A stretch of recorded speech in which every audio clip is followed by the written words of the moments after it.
তা আমরা একটু ঈদে আসি, মানে এখনকার জেনারেশন তো আসলে এই টেলিভিশন বিনোদন যে ঈদের অনুষঙ্গ ছিল এই সম্পর্কে খুব একটা মানে পরিচিত না আর কি। আনন্দমেলার কথা বলছিলাম, যে আনন্দমেলা কিন্তু অনেক গবেষণার ফল ছিল এবং আনন্দমেলা কিন্তু টেনশনেরও ব্যাপার ছিল। আপনারা হ্যাঁ, আনন্দমেলা খারাপ হওয়া মানে উপস্থাপকের আমার যেটা মনে আছে যে বেশ অনেক দিন ধরে পত্রপত্রিকায় আনন্দমেলায় কি হয়েছে না হয়েছে এটা নিয়ে লোকে মনে করতো যে উপস্থাপকই আনন্দমেলা সবকিছু। হ্যাঁ, একটা অনুষ্ঠান খারাপ হওয়া মানে উপস্থাপকের দোষ। এটা হয়েছিল আব্দুল্লাহ আবু সাইদের কারণে। উনি আনন্দমেলা প্রথম চালু করেছিলেন টেলিভিশনে। তো উনি নিজে ওনার অনুষ্ঠানের সবকিছু লিখতেন, প্র্যাকটিস করতেন, মানে সব ওনার তৈরি করা। প্রডিউসার শুধু প্রডিউস করতো, মানে কারিগরি সহায়তা দিত, কিন্তু আইডিয়া সব তার। তো লোকে ভাবতে শুরু করলো যে উপস্থাপকের এটাই কাজ, উপস্থাপক পুরো অনুষ্ঠানটা বানাবে। এবং আমি পর্যন্ত যত উপস্থাপক আনন্দমেলা বানিয়েছেন, আমাদের অনুষ্ঠানগুলিতে যা কিছু গিয়েছে সব আমাদের চিন্তা ভাবনা। কিন্তু এখন কিন্তু ওইভাবে হয় না। এখন টেলিভিশন ঠিক করে কি কি থাকবে, উপস্থাপক যায়, সেজেগুজে উপস্থিত হয়, কি কি আছে জানে, স্ক্রিপ্টটা পড়ে দিয়ে আসে, বা ওই স্ক্রিপ্ট অনুযায়ী সে বা নিজে একটা স্ক্রিপ্ট লেখে আইটেমগুলি জেনে। আমরা কিন্তু সেটা করতাম না। আমরা শিল্পী নির্বাচন থেকে শুরু করে কি আইটেম হবে, কোনটার পরে কোনটা যাবে, এই সব কিছু আমরা ঠিক করতাম। তো ওই আনন্দমেলা কিন্তু এখন আর হয় না। আনন্দমেলা তো এখন মানে যে আনন্দমেলা হয় ওটা মূলত টেলিভিশন রেডি করে, উপস্থাপক যান এবং উপস্থাপক একজন পরিচিত মুখ হন। নামটা কিন্তু আগের ওইটা তারা রেখে দিয়েছেন, কারণ আনন্দমেলা একটা ব্র্যান্ড ভ্যালু তৈরি হয়েছিল। কিন্তু দুর্ভাগ্যজনকভাবে সেই ব্র্যান্ড ভ্যালুটা ক্ষতিগ্রস্ত করে ফেলেছে টেলিভিশনে এখন ধরি না হয় যে টেলিভিশনে যা যাবে সেটা খানিকটা বাতাবি খানিকটা লেবু। না, এরকম মানে দেখা গেছে যে আপনার আনন্দমেলার উপস্থাপকের ক্যারিয়ারও শেষ হয়ে গেছে, এরকমও আমরা একবার দুবার এরকম হয়ে মানে অনুষ্ঠানটা ভালো হয়নি সামহাও, দুর্ভাগ্যবশত। সেটা প্রডিউসারের কারণে হয়েছে। হ্যাঁ, উপস্থাপকের ক্যারিয়ারের ক্ষতি কিন্তু প্রডিউসারের কারণে হচ্ছে। প্রডিউসার এমন অতিথি নিয়ে এসেছেন যে অতিথি আসবার পরে, টেলিভিশন তো সরকারি ছিল, সরকার রুষ্ট হয়ে গিয়েছে এবং রুষ্ট হয়ে উপস্থাপককে বলেছেন যে না, তোমার অনুষ্ঠান করা দরকার নেই। এটা কিন্তু খুব অদ্ভুত ঘটনা। এবং টেলিভিশন সরকারি, তো প্রায় সরকারি রোশানলে পড়তে হতো, আমিও পড়েছিলাম সরকারি। একটু বলবেন? যেমন আমার শুভেচ্ছা বন্ধ হয়ে গেছিল একদল লোকের মানে অপপ্রচারের কারণে। শুভেচ্ছাতে প্যাকেজ হিসেবে যেত শেষের দিকে, ওই স্লটটা সরকারি কোন একজন লোক নিয়ে নিবেন, এবং তিনি এই কাজটা করেছিলেন, তিনি শুভেচ্ছা বন্ধ করিয়ে দিয়েছিলেন। কোন সালের? এটা 2001 সালের শেষে, যখন ওই সময় বিএনপি ক্ষমতায় আসলো। ওনাদের একজন নেতা, উনি তার স্ত্রী সহ টেলিভিশন অনুষ্ঠান করতেন।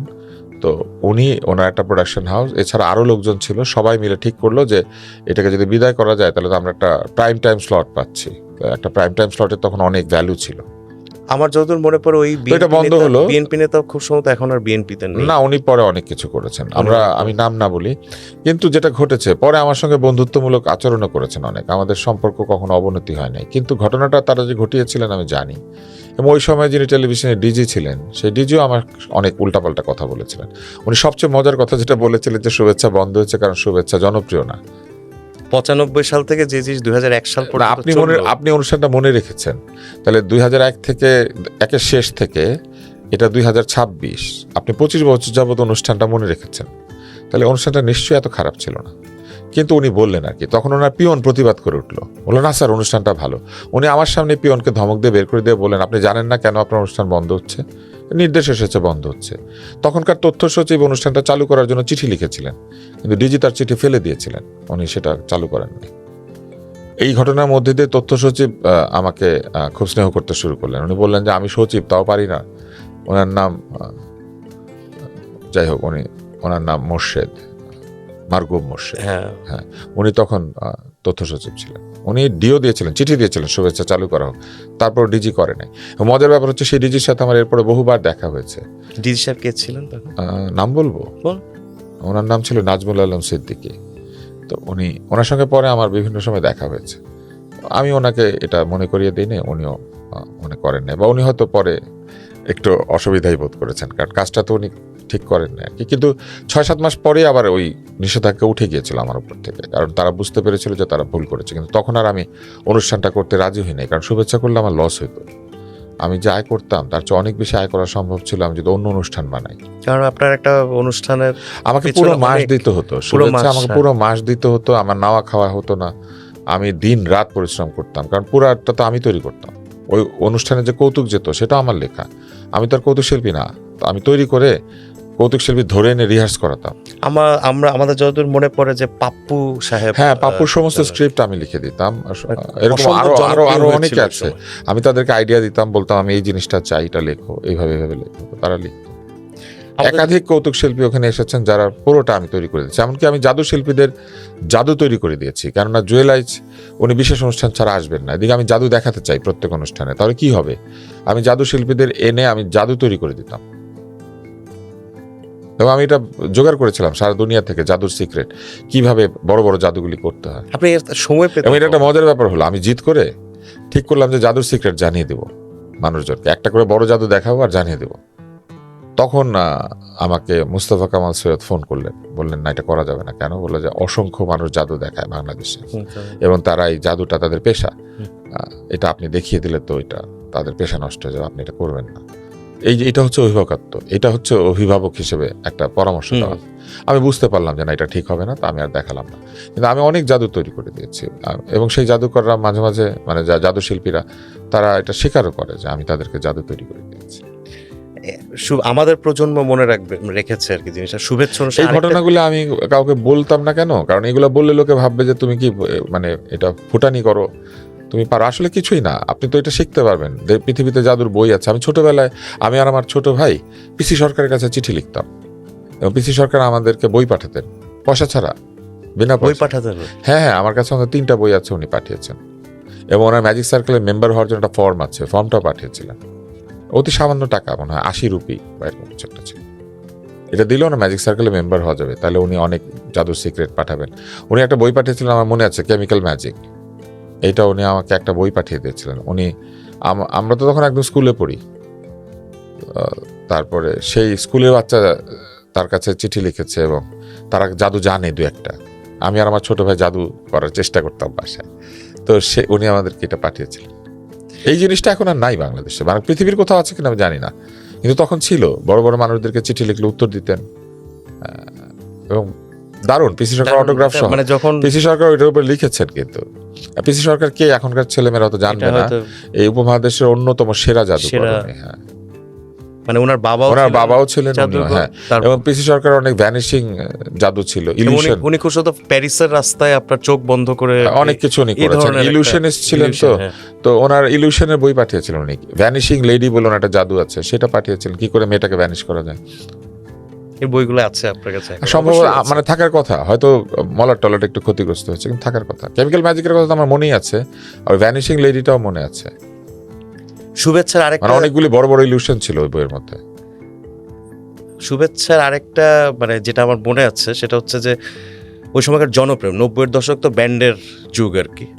তো অনেক জনপ্রিয় গান যেটা এখন মুখে মুখে ফেরে আর কি, এই গানগুলো কিন্তু প্রথম শুভেচ্ছাতে আপনারা প্রথম প্রচার করেছিলেন। কতগুলো মজার জিনিস ছিল। গান যদি আমার ভালো না লাগে আমি সেই গান কখনো। কেন এই নিঃসঙ্গতা গানটা প্রথম? হ্যাঁ, অনেক গান, মানে অ্যালবাম বের হওয়ার আগে ফিরিয়ে দাও, জ্বালা জ্বালা, ফিডব্যাকের গান, মাকসুদ ঢাকার গান, আজকে যে বেশ বাবা অর্থহীন সুমন, সেই সুমনের গান, বাপ্পা মজুমদারের গান, দলছুটের গান, আখি আলমগীরের প্রথম টেলিভিশনের বড় গান, ঝুমু খানের গান, কান্না, মানে অনেক অনেক শিল্পী, নতুন শিল্পী এবং পুরনো শিল্পী তারা গান গেয়েছেন।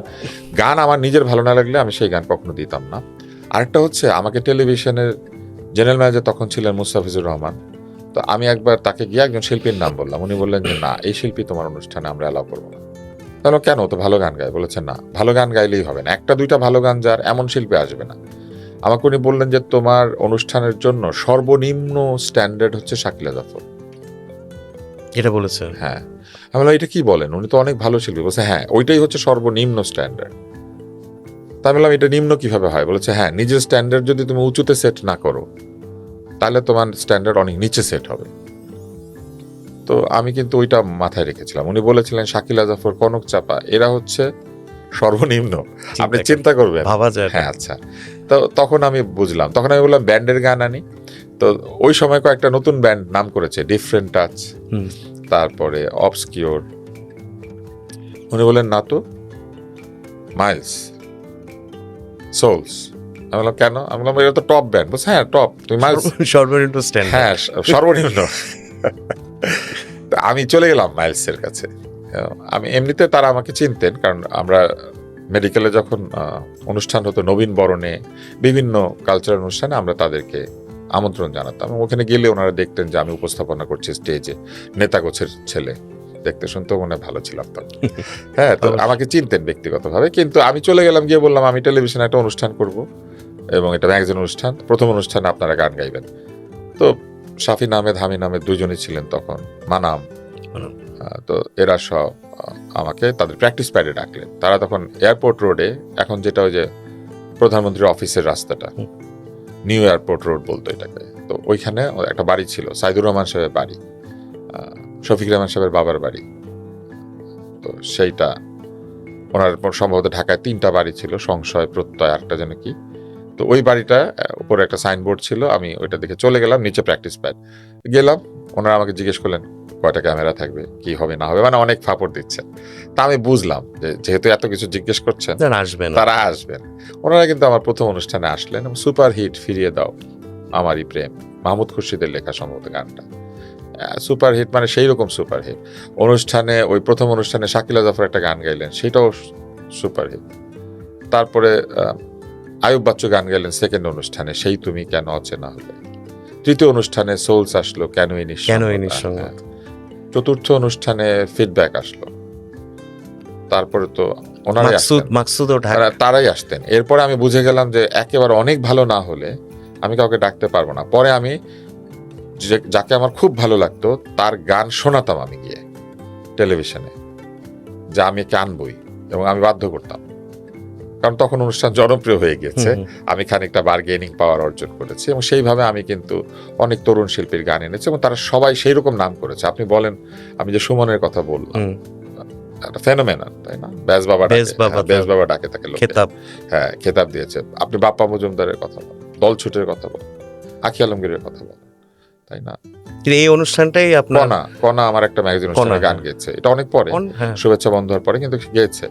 তো রেনেসা আমার এখানে এসে গান করেছে, তখন ওরা বেশ নাম করেছেন, সোর্স ভেঙে গিয়েছিল, রেনেসা তখন আছে, তো রেনেসা গান করেছেন। তো এরকম বড় বড় শিল্পীরা এসে আমাদের এখানে গান করতেন। আবার আমি অনেক নতুন শিল্পীকেও ডেকে এনে গান করেছি। তো সবাই যেহেতু অনুষ্ঠানটা আপনি উপস্থাপনা করেন, এটা একটা আনন্দ মেলা, এবং আমি গান নিয়ে আসতাম। মানে আমি বলতাম যে গান হবে গরম গরম, তা আমি স্টুডিওতে চলে যেতাম, কেউ গান রেকর্ডিং করছে এটা জানলে আমি আগেই গান বুক করে ফেলতাম, যে এটার অ্যালবাম, তখন তো অ্যালবাম আসতে বাজে, তো আমি গিয়ে বলে আসতাম যে এই অ্যালবামের এই 2টা গান আমার, বাকি যাকে খুশি। বেশ অনেক কয়টা গান, যে কোনো অনুষ্ঠানে, মানে কুমার বিশ্বজিতের একটা সর্বকালের সেরা গান, এই যে একদিন বাঙালি ছিলাম, সেটা আমার অনুষ্ঠানে গিয়েছে, এবং শুভেচ্ছাতে গান গিয়েছে, কিন্তু সেটা পরের দিন মানে সারা বাংলাদেশে বাজছে না। এইটা খুব, মানে আমি নিজেই তো জানি যে কেন এই নিঃসঙ্গতা যখন শুনলাম তার বেশ কিছুদিন পর অ্যালবামটা আসলো মার্কেটে। হ্যাঁ, এবং ওই সময় ধরেন এমন এমন গান এসেছে যেটা আনরিলিজড। মাইলস একটা আনরিলিজড গান আমার অনুষ্ঠানে গিয়েছিল, অ্যালবাম এসেছে 1 বছর পরে, এবং ওই ডেটটা ভুল করে ফেলে এসেছিল টেলিভিশনে। তো তারা ভয় পেয়ে গিয়েছিল যে গানটা তো রিলিজড হয় নাই, এটা যদি পাইরেসি হয়ে যায়। কিন্তু আমি ঠিক সময় মতো গানটা তাকে আবার ফেরত দিয়ে পৌঁছে দিয়েছিলাম এবং এনশিওর করেছিলাম যে এই গান কোথাও নাই। ওই গানটা হচ্ছে জ্বালা জ্বালা জ্বালা জ্বালা জ্বালা। হ্যাঁ, এই গানটা ওনার আনরিলিজড অবস্থায়, এবং পরে ব্যান্ডগুলি আনরিলিজড গান আমার এখানে গাইতো। ধরেন অ্যালবাম রিলিজ হবে 2 মাস আগে এসে আমার অনুষ্ঠানে গান গাইতো, 1 মাস আগে গাইতো, মানুষের মাথায় গানটা ঢুকে যেত, ওইটার জন্য অ্যালবাম কেনা বেচা হতো। এবং মজার ব্যাপার হচ্ছে কোনো ব্যান্ডের সঙ্গে, কোনো শিল্পীর সঙ্গে আমার কোনো লেনদেনের সম্পর্ক ছিল না। এমন নয় যে তারা আমাকে একটা পাঞ্জাবি কিনে দিচ্ছেন বা আমাকে কোথাও খাওয়াচ্ছেন, কিচ্ছু না। আমি শুধু গানের জন্য গান আনতাম। শুভেচ্ছা থেকে আমি কোনোদিন ওই অর্থে লাভবান হন, মানে আর্থিকভাবে লাভ করার চেষ্টা করিনি। এখন তো আবার আর্থিক লাভবান বলতে, এই আর্থিক লাভবান তখনও ছিল। বাংলাদেশে একটা খুব নাম করা মিউজিক লেবেল ছিল, ওই ভদ্রলোক আমাকে এসে বললেন আমি আপনাকে গান পাঠাবো আর আপনি সেটা চালাবেন, আর আমার কাছে এসে খাম নিয়ে যাবেন। আমি বললাম যে আমি আপনার গান চালাবো না এবং আপনি আমার সাথে দেখাও করবেন না। বলে কেন? আমার ইচ্ছা মতো আমি গান চালাবো, আপনার গান যদি ভালো হয়, আমি যদি বুঝি, এমনিই চলবে গান। আপনি যে আমাকে এই কথাটা বলেছেন এটা অন্যায় করেছেন। গান ভালো হলে আমি চালাবো, গান ভালো হলেও চালাতাম, কিন্তু আপনি এটা বলার কারণে। তো উনি আমাকে সরি বললেন, কিন্তু এরপরে কিন্তু আমি ওনার লেভেলের অনেক গান চালিয়েছি, কারণ উনি তো একটা বড় লেভেল, ওনার এখান থেকে বড় শিল্পীরাই গান করে, তো এমনিতেই তার গান আমি চালাতাম। কিন্তু উনি কখনো আমাকে ওই যে একটা লোভ দেখিয়েছিলেন, সেই লোভ উনি দেখিয়ে সফল হন নাই আর কি। তো যে কারণে আমি আবার ওনাকে না করতে পারতাম যে এই গান আমি চালাবো না, আপনি এটা কেন বলছেন, আমি চালাবো না, আমি না করে দিতাম। তো সবাই রিসেন্ট জেমসের মা গানটা, মা, হ্যাঁ মা, হ্যাঁ, এটা শুভেচ্ছাতে শুভেচ্ছা গান। এবং জেমস অনেক গান গেয়েছেন। আয়ুব বাচ্চু তো নতুন গান রেডি করলে আমাকে ফোন করতেন, ডাক্তার আসেন। আপনার ডাক্তার হ্যাঁ বলে ডাক্তার, হ্যাঁ আমি ওনার মায়ের ডাক্তার ছিলাম, ওনার ডাক্তারও ছিলাম। পরে যখন উনি অনেক অসুস্থ হয়ে গেলেন, আমি ওনাকে গান গাইতে দিব না এই কথা চিন্তা করে উনি আমাকে ওনার কাগজপত্র দেখাতেন না, এবং সবাইকে বলে দিয়েছিলেন তুষারকে যেন দেখানো শেষের না। দিকে শেষের দিকে ওনার তো কার্ডিওমায়োপ্যাথি হয়েছিল, আমি জানতাম। তো উনি আমাকে একদিন, এটা তো আমরা ওইভাবে, উনি ঘাড়ে হাত দিয়ে বললেন যে আমাকে তো গান গেয়েই চলতে হয়, তো গান বন্ধ করা যাবে না ডাক্তার। তো আমি আর ওনাকে কিছু বলি। এটা কি ওনার মানে গান, ওনার যে রোগটা মানে না, এটা ধীরে ধীরে উনি অসুস্থ হচ্ছিলেন আর কি, আরো হবে না, আরো কবে হবে। থেকে শুরু হয়েছিল? এটা ওনার একবার ধরা পড়লো, ওনার একটা হার্ট অ্যাটাকের মতো হয়েছিল, সবাই বলেছিল, আসলে সেইটা না, তখন ধরা পড়ে আর কি যে ওনার এই অসুখটা হচ্ছে। মানে এটা ওনার মৃত্যুর কতদিন আগে? 18 সালে উনি মারা যান। একবার ওনার হার্ট অ্যাটাক হলো না, আমার সাল মনে নাই তো, বেশ একবার হার্ট অ্যাটাক হলো, আমি তখন বিদেশে, ওইখান থেকে আমি শুনেছি ওনাকে স্কয়ার হাসপাতালে নিয়ে গিয়েছে। এটা আসার পর আমি যখন কাগজপত্র দেখতে চাই উনি দেখান না। এটা বোধহয় বছর 3-4 পরে আমি আবিষ্কার করি, না তারও একটু বেশি, মনে হয় 5-6 বছর, 7 বছর। আচ্ছা, এটা ধীরে ধীরে বেড়েছে, এক পর্যায়ে ওনার মানে হার্টটা বন্ধ হয়ে গেছে। তারপরেও হয়তো এটা ওই সময় ওনাকে কেউ তো রিসাসিটেট করার মতো ছিল না, উনি একা ছিলেন বাসায়। এবং এই ঘটনা ঘটার অল্প কিছুদিন আগেও উনি কিন্তু, এমনকি 2 দিন আগেও তো উনি রাত্রেবেলা গান হ্যাঁ গেয়েছেন। একটা কনসার্টে উনি, হ্যাঁ উনি আমাকে বলতেন যে আমি গানের লোক, আমি গান ছাড়া বাঁচবো না, তো সেই কারণে আমি গানের মধ্যেই থাকবো এবং গান গাইতে গাইতে একদিন চলে যাবো, এটা উনি বলতেন। তুষার ভাই এই রিসেন্ট কালে আপনাকে আমি সবাই, ওনাকে খুব মিস করি, আমরা সবাই মিস করি তাকে আসলে। আয়ুব খুবই বাচ্চু, miss করি। আমি শাফিন ভাইকেও খুব মিস করি। আমি ব্যান্ডের শিল্পীদের সাথে আমার অন্যরকম সম্পর্ক ছিল, এখনো আছে, হয়তো দেখা সাক্ষাৎ কম হয়, অনুষ্ঠান শাফিন বানাই ভাই না। খুব চুপচাপ চলে গেল, কিন্তু আমার অফিসে আসতেন জানেন, এবং এসে আমার সাথে গল্প করতেন, একাধিকবার আমার অফিসে এসেছেন তিনি। এবং এত বড় স্টার, কিন্তু আমার সাথে এসে গল্প করে চলে যেতেন। স্টার তো স্টার, নিজে স্টার, বাবা মা স্টার, হ্যাঁ কিন্তু অ্যাবসলিউটলি মানে অন্যরকম একটা ব্যাপার কমল ছিল। দাশগুপ্ত আর হ্যাঁ, ফিরোজা, অন্যরকম বিষয় ছিল। আর তারা তো খুব ট্যালেন্টেড, 2 ভাই ট্যালেন্টেড, তাদের ব্যান্ডটা খুব ট্যালেন্টেড। প্রত্যেকটা ব্যান্ডের আলাদা সাউন্ড ছিল, মানে আপনি এলআরবির গান শুনলে বুঝবেন এটা এলআরবি, মাইলসের গান শুনলে বুঝবেন এটা মাইলস, মানে এদের আলাদা সিগনেচার জায়গা ছিল, যেটা এখন নাই বললেই চলে। যে কারণে আপনি দেখবেন যে এখন নতুন ব্যান্ডগুলির মধ্যে সফল ব্যান্ডের পরিমাণ কমে গিয়েছে, আর সেই ফেনোমেনাল জনপ্রিয়তাওয়ালা ব্যান্ড অনেক কমে গিয়েছে। এখনো কিন্তু ধরেন বাংলাদেশের টপ আর্টিস্টদের মধ্যে পুরনো ব্যান্ডগুলি বেশি, নতুন ব্যান্ড এখনো হাসান সাহেব নতুন যখন ব্যান্ড গান গান, তখন কিন্তু যেমন এই টুলু ভাইও গান তৈরি করলো আমাকে, আর্কের তখন উনি টিম লিডার ছিলেন। আশিকুজ্জামান, হ্যাঁ টুলু ভাই আমাকে যোগাযোগ করতেন, বলতেন যে আসো, বা নতুন শিল্পীর অনেক সুর করতেন, তাদের গানও শোনাতেন। বাচ্চু ভাই যেমন আমাকে অনেকের গান শুনিয়েছেন, রূপমের গান, মিলার গান, উনি গান সুর করলে ওই অ্যালবাম শোনাতেন যে এই ছেলেটা ভালো করবে, এই মেয়েটা ভালো করবে। আমরা আড্ডা দিতাম, চটপটি খেতাম, কাজী অফিসের গলিতে ওনার কিচেন ছিল। আমার জীবন আসলে বহু দিকে আমি ছড়িয়েছি, আমি একটা জায়গায় থাকি নাই। আমার মানে আপনি যদি আমাকে হাসপাতালের গল্প বলতে বলেন, আমি আপনাকে ঘন্টার পর আপনি ঘন্টা। আত্মজীবনী লিখছেন নাকি? এটা কি লেখা দরকার না? আমি অত বড় মানুষ হই নাই, আমার ধারণা। আমার জীবন কেন খুবই তুচ্ছ। এখন তো যে কোনো মানুষ, আপনার একজন সরকারি চাকরিজীবী আত্মজীবনী লিখে ফেলে। লেখে, তারা তাদের জীবনকে গুরুত্বপূর্ণ মনে করে। আমার কাছে মনে হয় আমি এত বড় বড় মানুষ জীবনে দেখেছি, তাদের তুলনায় আমার জীবন খুবই তুচ্ছ, এটা কোনো জীবনই না। আজকে ধরেন এই আলোচনার মধ্যেও কিন্তু আপনার কাছ থেকে ধরেন আমি বা আমরা, আমাদের দর্শকরা অনেক নতুন কিছু কিন্তু জানলো। আপনি অনেক কিছু জানতে পারবেন। এখন আমি আসলে বলি এই জন্য যে একটা সময় আমি বলতামই না, কিন্তু এখন মাঝে মাঝে গল্পগুলি করি, কারণ আমার মনে হয় যে মানুষের জানা উচিত। যখন ফেসবুকে যে অনেকে জিজ্ঞেস করেন এই লোক কে, কি করেছে সে জীবনে, আমি একটা বিতর্কের সংগঠন করেছি, যে সংগঠনটা এখনো টিকে আছে, 30 বছর পার হয়ে গিয়েছে। আমরা কোনো ফরেন ডোনেশন, বিদেশি ফান্ড কিচ্ছু নেই কোনোদিন। আমরা পকেটের পয়সা দিয়ে এটা চালাই, এবং আমি তেঁতুলিয়া থেকে টেকনাফ নিজের পয়সা দিয়ে গিয়েছি, আমাদের বন্ধু বান্ধবরা গিয়েছে, আমরা সেখানে থাকা খাওয়ার বিনিময়ে আমরা বিতর্ক শিখিয়েছি। আজকে এই মন্ত্রিসভা বলেন, এর আগের সরকারের মন্ত্রিসভা বলেন, এদের অনেকের কাছে আমার সই করা সার্টিফিকেট আছে, আমি তাদেরকে বিতর্ক শিখিয়েছি। এমনকি আমাদের ডিবেট ফেডারেশনের সার্টিফিকেট, এই যে প্রেস সচিব ছিল না একজন, প্রেসার সচিব প্রেশার গ্রুপ, প্রেসার সচিব মানে যে শফিক সাহেব, উনি নিজে একদিন পোস্ট দিয়েছিল, ডিবেট ফেডারেশনের সার্টিফিকেট তার কাছেও আছে। উনি বিতর্ক করেছিলেন, আমরা তাকে সার্টিফিকেট দিয়েছিলাম। আমি তখন ডিবেট ফেডারেশনের সেক্রেটারি। যাই হোক, তুষার ভাই, আপনাকে তো রিসেন্ট কালে সবাই এবং বলে না যে মানুষ, আমি আপনাকে একটার পর একটা নাম বলতে পারি যে কারা এখন মিডিয়াতে কাজ করে, যাদের পেছনে আমার 1 ঘন্টা হলো জীবনের সময় আমি ব্যয় করেছি। আমি যে এতগুলি ক্লাস নিয়েছি, এত জায়গাতে গিয়েছি, আমি তো পয়সা নেইনি কোথাও। তো এটাকে মানুষ কোনো কন্ট্রিবিউশন মনে করে না। এখন তো সহজে আপনার কাউকে কোনো কিছু না, এটাকে কন্ট্রিবিউশন tag মনে করে দিয়ে না। দেওয়া না না, যায় যে- কন্ট্রিবিউশন কখন হয় জানেন? আপনি মানুষের গলায় পাড়া দিয়ে কয়েক লাখ টাকা নিয়ে হঠাৎ একদিন বলবেন আমি এই কাজটা টাকা নিচ্ছি না, তাহলে লোকে হিসাব করবে কিভাবে জানেন? যে উনি তো 2 লাখ টাকা নিত, এবার নিল না। কিন্তু আমি 2 লক্ষ টাকা পরিমাণ শ্রম আমি দিয়েছি। আমি এক সময় 1 ঘন্টার অনুষ্ঠান করলে স্টেজে আমি 3 লক্ষ টাকা পেতাম, এবং আমি ট্যাক্স দিয়েছি সেই টাকা। আমার কোনো আমার ট্যাক্স ফাইলে গেলে দেখবেন আমি ট্যাক্স দিয়েছি সেই টাকা। যার 1 ঘন্টা টেলিভিশন কিংবা মঞ্চ অনুষ্ঠানের মূল্য লাখের উপরে হয়, এবং মঞ্চ অনুষ্ঠানে 3 লক্ষ টাকা 1 ঘন্টার মূল্য থাকে, আমি দেখেন আমি ওপেনলি বলতে পারছি এই কথাটা। সেই লোকটা যখন আপনাকে গিয়ে বিনা পয়সায় 1 ঘন্টা বিতর্ক শেখায়, ওটার মূল্য নাই? অবশ্যই। হ্যাঁ, কিন্তু আমি পয়সা নিই নাই বলে লোকে ভেবেছে এটা মূল্যহীন, এটা কোনো ভ্যালুলেস। কিন্তু আমি তো নেই নাই। সেটা আপনার স্যাটিসফ্যাকশন। হ্যাঁ, আমি তো জানতাম এটা। আমি যদি এই কথাটা বলতাম, তারা আমাকে ডাকতো না ভয়ের চোটে। সেই জন্য আমি কোনোদিন কাউকে বলতাম না এই কথাটা। আমি তাদের কাছে যেতাম সবচেয়ে সাধারণ পোশাক পরে।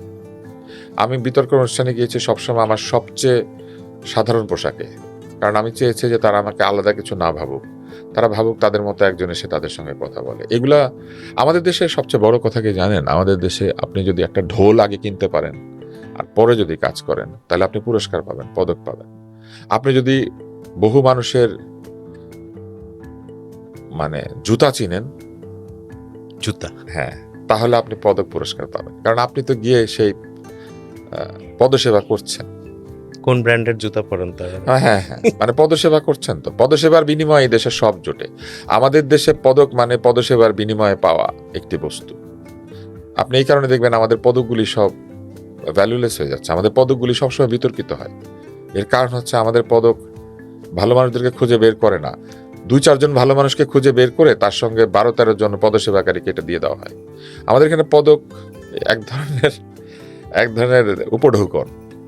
আচ্ছা, আমাদের এখানে একটা অদ্ভুত একটা নিয়ম আছে। বাদশা খুশি হলে ওই যে এই যে দিয়ে দিত, যাত্রাতে দেখেন না, যাত্রা পালায় নিয়ে দাও মুক্তার হার, আমাদের এখানে নিজের গলা থেকে। হ্যাঁ হ্যাঁ, আমাদের এখানে পদকের জন্য আবেদন করতে হয়। আমি এক্স্যাক্টলি এটাই বলতে চাচ্ছিলাম যে আপনি গিয়ে বলবেন বা কেউ আপনার জন্য আবেদন করবে। দেশের সর্বোচ্চ বেসামরিক পুরস্কার, দ্বিতীয় সর্বোচ্চ বেসামরিক পুরস্কার। আমি বেশি দিন আগে শুনি নাই জিনিসটা, আমি শুনে খুব অবাক হয়েছিলাম যে এত বড় পুরস্কার আমাকে দেন।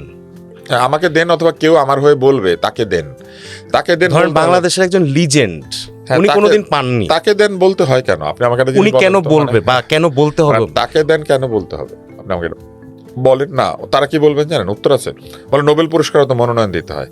নোবেল পুরস্কারের মনোনয়ন দিতে হয় সত্য কথা, কিন্তু নোবেল কমিটি যখন নোবেলের যাচাই বাছাই করেন, তখন তো হিসাব করেন না যে কে কোন দল করে, কে কোন নেতার নামে ইনায় বিনায় কবিতা লিখেছে, এটা তো হিসাব করেন না।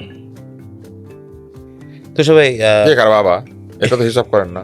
আমরা তো সচিবের বাবাকে পুরস্কার পেতে দেখেছি, সচিবের পুত্রকেও পুরস্কার পেতে দেখেছি। আমরা এই যে সদ্য প্রয়াত যে অন্তর্বর্তী সরকার, সে অন্তর্বর্তী সরকারের একজন কমিশনের জাদরেল সদস্যদের পুত্রকে আমরা কিছুদিন আগে পদক পেতে দেখলাম, তাই না?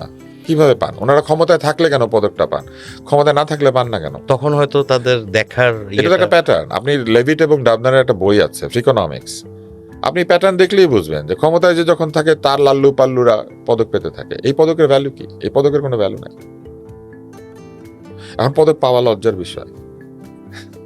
প্রশ্ন উঠে তো। হ্যাঁ, কিন্তু অনেকে আমার এই কথা শুনলে ক্ষিপ্ত হবেন, কিন্তু আসলে তো পদক পাওয়া লজ্জার বিষয়। আপনি দেখবেন তো, আমি একদম আঙ্গুল দিয়ে দাগ দিয়ে দেখিয়ে দিতে পারি যে কেন, কিভাবে, কি জন্য এই লোকগুলি পদক পেয়েছেন, কিভাবে পেয়েছেন, কার সময় পেয়েছেন।